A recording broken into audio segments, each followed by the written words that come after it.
গতকালের টানা 15 মিনিটের শিলাবৃষ্টিতে আলুর অল্প কিছুটা ক্ষয়ক্ষতি হবে বলে দাবি বাঁকুড়ার কতুলপুরের কৃষকদের।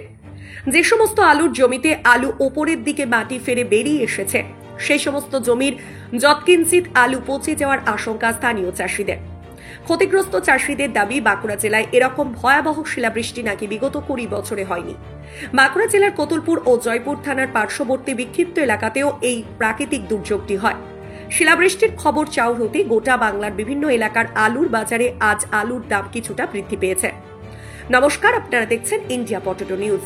আজ আমরা বিপর্যয় পরবর্তীকালে কেমন আছেন কৃষকরা, সেই খোঁজ খবর নিতে এসেছি বাঁকুড়ার কতুলপুরে। আজ সকাল থেকে কতুলপুরের বিভিন্ন গ্রাম ঘুরে দেখলাম মাঠের কাদাকে উপেক্ষা করে আলু তুলতে নেমে পড়েছেন কৃষকরা। বেলা বাড়তেই বোঝা গেল আলুতে শিলাবৃষ্টির প্রভাব তেমন একটা পড়েনি। চলুন এখন কতুলপুরের আলু চাষিদের সাথে বিভিন্ন মাঠ ঘুরে দেখি শিলাবৃষ্টির পর আলুর জমির কি অবস্থা, কতটা ক্ষয়ক্ষতির আশঙ্কা করছেন তারা, তথা জমিতে পড়ে থাকা আলু সম্পর্কে কি বলছেন তারা। প্রতিবেদনটি শেয়ার করুন দেশ ও বিদেশের সর্বসাধারণের কাছে। চ্যানেলে নতুন হলে চ্যানেলটি সাবস্ক্রাইব করবেন এবং ফেসবুক পেজটি ফলো করে নিন। কাকাবাবু নমস্কার। নমস্কার। আপনার নাম কি? সুবল চন্দ্র দে। গতকাল বিকালবেলায় তো ব্যাপক শিলাবৃষ্টি হয়েছে কতুলপুরে। আলুর জমির কি পরিস্থিতি? আলুর কি কোনো ক্ষয়ক্ষতি হবে বলে মনে হচ্ছে? হ্যাঁ, আলু 50% ক্ষতি হবে। মানে যেগুলো আলুর উপরে মাঠে পড়ে রয়েছে, উপরে যে আলুগুলো আছে সেইগুলো শিলাতে ছেদ করে দিয়েছে। আমি একটু দেখানোর জন্য আপনাকে অনুরোধ করবো, একটু দেখান না, আমরা দর্শকদেরকে একদম সরাসরি জিনিসটা দেখাই। একদম একটু এগিয়ে আসুন। এই যে আলু, একটু এগিয়ে আসুন, একটু এগিয়ে আসুন। এই যে আলু, এই আলুগুলো সব ছেদ করে দিয়েছে শিলাবৃষ্টি। এগুলো সব এইগুলো সব ছেদ করে দিয়েছে। এই আলুগুলো সব পচে যাবে। এগুলোও তাই, অলরেডি পচন ধরে গেছে। এখন পচন ধরেনি, কালকে তো হয়েছে, এখন পচন ধরেনি। 24 ঘন্টা হয়নি, 24 ঘন্টা বাদে এটা পচন শুরু হয়ে যাবে। এই যে এই জমিটাতে দেখতে পাচ্ছি যে আলুগুলো একদম পুরো ফেটে ওপরে বেরিয়ে চলে এসছে, এটা কি মানে শিলের জন্য হয়েছে নাকি না আগে থেকেই? আগে থেকে হয়নি, শিলার জন্য, জলের জন্য ওটা বেরিয়ে গেছে। হ্যাঁ, ঘা খাওয়ার ফলে মাটিগুলো সরিয়ে গেছে। আপনার মোটামুটি কতটা পরিমাণ জমি রয়েছে? আমার জমি আছে 8 বিঘা। তুলেছিলেন মানে কতটা তোলা? আমার তোলা হয়েছে ওই বিঘে 4 তোলা হয়েছে, এখনো 4 বিঘা বাকি রয়েছে। এই যে ধরুন আমরা দেখতে পাচ্ছি যে এই যে পেছনে বস্তাবন্দি রয়েছে, এগুলো কি সেই কালকের থেকেই মাঠে বস্তাবন্দি? কাল থেকেই মাঠে বস্তাবন্দি হয়ে রয়েছে। বৃষ্টি বা শিলার জন্য আর গাড়ি মাঠে নামে না। তাহলে ওই যে ধরুন যে আলুগুলো মানে তুলে একদম পুরো বস্তাবন্দি অবস্থায় রয়েছে, ওই আলুগুলোর কি পরিস্থিতি রয়েছে? ওই আলুগুলোর উপরে এবং সাইডে, যে সাইড দিকে শিলাবৃষ্টি হয়েছে সেই সাইডের আলুগুলো সমস্ত নষ্ট হয়ে যাবে। আপনাদের এই গ্রামটার কি নাম? এটা কতুলপুর থানার কি গ্রাম? কতুলপুর থানা, কতুলপুর অঞ্চলের আসুদে গ্রামের বাসিন্দা। আসুদে এই যে গ্রামটা, এই গ্রামটাতে মোটামুটি কত পার্সেন্ট আলু তোলা বাকি ছিল বলে মনে হয়? 50% বলছে। হ্যাঁ, 50% এখন আলু তুলতে বাকি আছে। কতক্ষণ ধরে শিলটা হয়েছে আপনার এই গ্রামটিতে? শিলটা হয়েছে মোটামুটি 15 মিনিট হয়েছে। 15 মিনিট একটানা শিল হয়েছে। আমি কালকে কতুলপুরেতে ছিলাম, আমি দর্শকদেরকে লাইভে দেখিয়েছি। আচ্ছা, এই যে ধরুন যে আলুগুলো দেখা যাচ্ছে মাটি ফেটে পুরো বেরিয়ে গেছে, এগুলো কি তাহলে পচে যাওয়ার আশঙ্কা করছেন নাকি? হ্যাঁ, এগুলো পচে যাবেই, অবশ্যই পচে যাবে। আজ না হলেও 1 2 দিন বাদে ওই আলুগুলো সব পচে যাবে। তো আমার প্রশ্ন যে এই যে অনেকে বলছে যে খুব বেশি ক্ষয়ক্ষতি নাকি হবে না, আপনার কি মনে হয়? হ্যাঁ, ক্ষতি যেগুলো মাঠে আছে 50% আলু নষ্ট হয়ে যাবে। মানে মাটির উপরে যেগুলো আছে সেগুলো সবই নষ্ট হয়ে যাবে। এখন তো ধরুন ফার্স্ট সকাল, এই যে ধরুন আলুতে যে বলছেন কিছু ক্ষয়ক্ষতি হয়েছে, আলুর ক্ষয়ক্ষতির পাশাপাশি আর এমনি কোনো জনজীবনের কারো কোনো সমস্যা হয়েছে? জনজীবনের ক্ষয়ক্ষতি বলতে যারা মাঠে ছিল তারা শিলের ঘা খেয়েছে, মানে জায়গা না পাওয়ার জন্য ছুটে পালাতে পারেনি। ঘরদোর মানে গাছ টাছ ভাঙা, এরকম কোনো গাছ টাছের পাতা ডাল সেগুলো সব ভেঙে পড়ে গেছে। আপনার কি মনে হয় আলুর পাশাপাশি যে কাঁচা সবজি হয় বা আমের যে মুকুল? হ্যাঁ, আমের মুকুল সব শেষ হয়ে গেছে। আম লিচু একদম শেষ, বা আদার্স আরো সব যে আলুর মানে যখনই একটা প্রাকৃতিক বিপর্যয় হয় তখনই মানুষের মনে একটা প্রশ্ন আসে যে আলুর তাহলে দাম কি বাড়বে বা সবজির দাম কি বাড়বে? তাহলে এই যে ধরুন ক্ষয়ক্ষতি, এর ফলে কি মনে হচ্ছে বাজার আজকে হাওয়া কি শুনছেন? সকাল থেকে তো মাঠে ঘুরছেন, বাজার দেখতে তো এসেছেন? বাজার 10টা না বাইরে বাজার কেউ বলতে পারবে না, তবে আজকের বাজার কিন্তু কম হবে। যদি বললেন কেন কম হবে, আলু কেন কম হবে? মানে জল হলে আলুটা তো- যেহেতু জলটা পেয়েছে সেই জন্য আলু কেউ নিতে চাইবে না। ওই আলু মার স্টোরে ভর্তি হলে অর্ধেক নষ্ট হয়ে যাবে। যখন বেরোবে স্টোর থেকে মালটা, তখন অর্ধেক আলু নষ্ট হয়ে যাবে।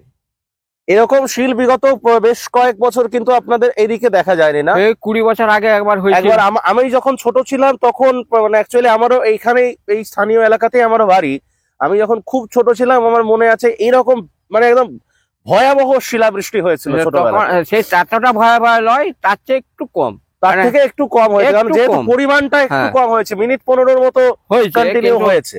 প্রথম থেকে যদি ওই বড় বড় সিলগুলো হতো তাহলে অনেক ক্ষয়ক্ষতি হতো। প্রথমে ছোট ছোট হয়েছে, তারপরে বড় বড় সিল হয়েছে। বড় বড় 250-300 সাইজটা পরে হয়েছে। এই যে গর্ত হয়ে গেছে শিলাবৃষ্টিতে, আলু যেগুলো ঘা পেয়ে খেয়েছে সেগুলো সব পচে যাবে। এই যে কালো কালো দাগ হয়ে গেছে, হ্যাঁ, এই যে কালো কালো দাগ হয়েছে, এই যে, হ্যাঁ, এইগুলো সব পচে যাবে। এই যে কালো কালো দাগ হয়েছে, উপরে যে আলুগুলো আছে আলুগুলো অ্যাকচুয়ালি উপরে হ্যাঁ। বেরিয়ে গেছে, সবগুলোই কিন্তু পচে যাবে। এই যে এই আলুটা হ্যাঁ। একটু তুলুন না দেখি। এই আলুগুলো সব পচে যাবে। এই যে উপরে শিলাবৃষ্টি আর নিচেই ভালো, হ্যাঁ, উপরে শিলাবৃষ্টি, এই যে পচন ধরে গেছে, পচনটা হ্যাঁ, আর এই ধারে তোমার ভালো আছে, হ্যাঁ, ঠিক আছে।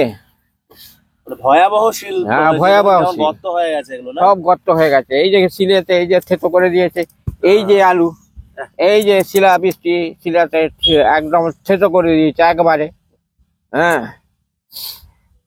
এই আলুটা না হলে কবে তোলার পরিকল্পনা ছিল? এই আজ কাল পরশুর মধ্যে তোলার পরিকল্পনা ছিল। পূর্বাভাস তো মানে আবহাওয়া দপ্তরের তো অনেক দিন, মানে কিছুদিন বাদে ছিল যে হবে, বৃহস্পতিবার থেকে হবে। তার আগেই তো হঠাৎ কেমন মানে বিপর্যয়ের খাড়া নেমে এলো যাকে বলে। হ্যাঁ, এই যে এই আলুটা একদম পচে যাবে। সিলের ঘা খেয়েছে, এরকম আলু 50% আলু জমিতে পচে যাবে। কাকাবাবু নমস্কার। নমস্কার, কি নাম আপনার? আমার নাম শিশির নেমো। আলু তুলছেন, কোথায় রয়েছে? আমরা কতুলপুরের কোথায় রয়েছে? আমরা গ্রামটা কি নাম? রয়েছি, এটা বগুড়া গ্রাম, আসুদে মৌজা। আশুদে মৌজা বলে। আসুদে মৌজা। গতকাল তো শিলাবৃষ্টি হয়েছে, শিলাবৃষ্টির পর এখন আলুর কি পরিস্থিতি রয়েছে? আলুতে ক্ষয়ক্ষতি কতটা হবে বলে মনে হচ্ছে? আলুতে কালকে যে সমস্ত আলুগুলো তোলা ছিল হয়তো স্টোরে মিজানো যায়নি, সেই সমস্ত বস্তার গায়ে একটু সিলের দাগ লেগেছে, যার ফলে আলুগুলো একটু নষ্ট হয়েছে। আমি কিছুক্ষণ আগে একটি জমি ভিজিট করলাম, জমি ভিজিট করে দেখলাম যে সেখানেতে নাকি মানে অ্যাকচুয়ালি কি হয়েছে, মাঠেতে আলু ছিল, আলুগুলো একদম পুরো উপরে পুরো উঠে চলে এসছে, এবং যে আলুগুলো উপরের দিকে ছিল সেই আলুগুলো একদম পুরো ফেটে আলুগুলো গেছে এবং সিলের- অলরেডি পচন ধরতে শুরু করে দিয়েছে। অলরেডি, হ্যাঁ, ওইটা হবে, কারণ আলুগুলো সিলের ঘা খেয়ে আলুগুলো ফেটে গেছে। ফেটে যাওয়া মানে আলু নষ্ট হয়ে যাওয়া। এই যে ধরুন শিলা, মানে আপনাদের এই যে গ্রামটা গোগড়া গ্রাম, তাই তো? গোগড়া গ্রাম। এই দিকটায় তো আবার দেখছি যে মোটামুটি মাঠে তবু লোকজন প্রচুর রয়েছে, এদিকে হ্যাঁ, মাঠে আলু তোলা এখন হয়নি তো, এখন আলু আলু তোলা- তুলতে লাগবে 4-5 দিন লাগবে এখনো। চলছে। তাহলে ক্ষয়ক্ষতির কতটা হয়েছে বলে মনে হচ্ছে? না যেটা ক্ষয়ক্ষতি- হয়েছে তাতে কোনো এফেক্ট আসবে না, কি মনে না, হচ্ছে? ক্ষয়ক্ষতি কিছু তো হবেই। মানে ওই যে ধরুন যেমন ওই যে আলুগুলো সিলের ঘা পেয়েছে সেই আলুগুলো কিছুটা নষ্ট হবেই। যেমন ওই চাষি দাদা যেটা বললেন আমাকে, যে আলুতে যে ধরুন যেগুলো পচে গেছে সেই আলুগুলো তো ব্যবসায়ীরা চট করে নিতে চায় না, নিতে চাইবে না তো। ওগুলো ধরুন চাষিকে হয় ঢালাই বাছাই করে নতুন করে আবার বাছাই করতে হবে, না হলে স্টোরে নিয়ে গেলে ওগুলো নেবে না, তাহলে চাষিরই ক্ষয়ক্ষতিটা বেশি হলো। এই যে বিস্তীর্ণ এলাকাটাতে দেখতে পাচ্ছি যে আলু তোলা হচ্ছে, এগুলো কি এই যে প্যাকেটিং যেগুলো করা রয়েছে এগুলো কি সব কাল থেকে? এগুলো সব কালকে শিলাবৃষ্টির আগে থেকে সব তোলা পড়ে রয়েছে। আর আজকে আপনি কতটা ভাঙছেন? আজকে আমি ভাঙছি 8 কাটা। কেমন ফলন আছে মোটামুটি? আলু মোটামুটি 5টা করে ফলন হচ্ছে। কাটায় 5টা, মানে হ্যাঁ, 40টা। হ্যাঁ, 8 পাঁচে 40 প্যাকেট। 40 প্যাকেট আলু আমার হবে এটাতে। আলুর দানা টানা কেমন হয়েছে? আলু জ্যোতি আলু যেটা? দানার মোটামুটি জ্যোতি আলু, ঠিকই আছে, জ্যোতি আলু। জ্যোতি আলু। কি দামে বেচছেন আলুটা? আজকে ধরুন শোনা যাচ্ছে 400 টাকা, চাষির দাম 400 টাকা। কেন, কাল তো বৃষ্টি হয়েছে, তারা তো দাম তো আরো একটু বৃষ্টি হয়েছে মানেই তো আলুটা নিতে চাইছে না। এরকমটা কেন হয়? আমি তো শুনেছি এরকমটা ধরুন কালকে বৃষ্টি হয়েছে মানে যে আলুগুলো উপরে ছিল সেই আলুগুলো ধরুন সিলের দাগ আছে, যার ফলে মানে ঢালাই বাছাই করে অনেক ব্যবসাদার নিতে চাইছে। আর আপনাদের এদিকে আলু ছাড়া অন্যান্য সবজি টবজি বা জনজীবনে কারো কোনো ক্ষয়ক্ষতি হয়েছে না? না, জনজীবনে কারো কিছু ক্ষয়ক্ষতি হয়নি, তবে দু একটা জায়গায় মানে গাছ টাছ একটু আধটু হেলে টেলে গেছে, তবে ক্ষয়ক্ষতি সেইভাবে মানে গাছের বা পশু পাখি এসবের কিছু ক্ষতি হয়নি। আমি শুনলাম যে এরকম শিল নাকি বিগত প্রায় 20 বছরে নাকি এই এলাকাটাতে এতটা শিল 2003 সালে হয়েছিল। 3 সালে আমি বলছিলাম তাই, আমি তারপর থেকে- তখন আমি খুবই ছোট। হ্যাঁ তখন হ্যাঁ 3 সালে যেটা হয়েছিল সেটার পরিমাণটা ছিল আরো বড়, প্রায় 100-150 গ্রাম সাইজ ছিল, কিন্তু কালকেরটা অনেকটাই ছোট ছিল, কিন্তু তবুও বড় ছিল। কি মনে হচ্ছে, আলু তো তুলছেন, আলু হিমঘরে রাখছেন, আশা পূরণ হবে? মানে ধরো এই যে খরচ খরচা করে চাষ করেছেন, খরচ তুলনামূলক খরচা তো চাষির হয়নি, চাষি মোটামুটি ধরুন 35,000 টাকা বিঘেতে খরচা আছে, যদি আলুটা বিক্রি করা হয় 32,000 টাকা হচ্ছে, এখনই 3,000 টাকা, এখনই 3,000 টাকা লস। তাহলে আর আশা তো তবু আশা আর কি করব, আমাদের আর আশা কিছু করার নাই। তবুও যদি কিছু হয় আর না কি। না, সরকার এমন একটা দাম বাঁধলো যে 450 টাকা, এতে চাষির কখনো মানে লাভবান হতে পারে না। তার যদি উপরে আবার কিছু- চাষিকে যদি ন্যায্য পয়সা দিতে হয় তাহলে 500 টাকার উপরে চাষি অন্তত সরকারকে দাম বাঁধতে হতো। আচ্ছা, এই যে ধরুন শিলাবৃষ্টি যেটা হলো, এটা তো ধরুন কতুলপুর বা জয়পুর থানার অন্তর্গত হয়েছে, সব জায়গাতে হয়তো এটা হয়নি। একটা বিস্তীর্ণ এলাকা মানে হয়েছে কিছু, মানে একটা এলাকা বা দুটো থানা মেনলি ক্ষতিগ্রস্ত হয়েছে আলুর ক্ষেত্রে, কিন্তু বাকি গোটা বেঙ্গলে তো হয়নি। কিন্তু এর জেরে তো বাংলার মার্কেট তো ঊর্ধ্বমুখী তো কিছুটা হতেই পারে। না ঊর্ধ্বমুখী হবে না, হয়তো চাষ বেশি আছে, যদিও আমরা হয়তো সেই খবরটা আমরা জানি না, তবু মানে মানে ব্যবসাদার বা অন্যান্য সংবাদ মাধ্যমে আমরা শুনতে পাচ্ছি যে প্রোডাকশন বেশি হচ্ছে বা চাষ বেশি আছে এবছর। এই অনুষ্ঠানে সম্প্রচারিত সমস্ত বক্তব্য বক্তাদের নিজস্ব ব্যক্তিগত মতামত। এই অনুষ্ঠান বাজারের নির্ধারক নয়। অনুগ্রহ করে ব্যবসায়িক পদক্ষেপের পূর্বে নিজের বিচার বুদ্ধি কাজে লাগিয়ে সিদ্ধান্ত নিন। আলু রাখা বাজারগত ঝুঁকি সাপেক্ষ। আলু রাখার পূর্বে ইন্ডিয়া পটেটো অ্যাপ থেকে বিগত বছরের লোডিং আনলোডিং রিপোর্ট ও তার পরিপ্রেক্ষিতে আলুর দামের ওঠানামা দেখে নিন। আলুর সব খবর এখন একটা অ্যাপেই। আলুর প্রাত্যহিক বাজার দর, আলুর সর্বভারতীয় বাজার দর, আলুর সকালের বাজার দর, লোডিং আনলোডিং রিপোর্ট, বিগত 10 বছরের আলুর তথ্য, সারা ভারতবর্ষের 20,000 আলু চাষী ও ব্যবসায়ীদের তথ্য এখন আপনার হাতের মুঠোয়। প্লে স্টোর থেকে আজই ডাউনলোড করুন India potato market rate app. 2012 সাল থেকে প্রতি মুহূর্তে আপনার সঙ্গে।